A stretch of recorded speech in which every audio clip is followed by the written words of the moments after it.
naman po yung mga imahe ng Hacienda de Lulumboy ng mga panahon na ito.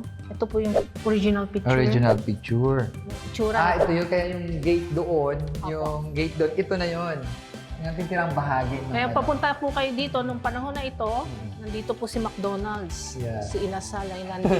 Diretso po yan. Ito na Diretso. po yung Hacienda de Lulumboy.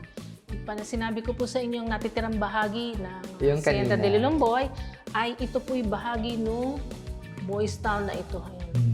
Ito tong part na to. Yes. Ayan po yung Bumaba mga na lang, no? La Escuela Reformatoria de Lulumboy. Yan din po ang naging tirahan ng City Insane Asylum. 1910 pa. Yes. 1910.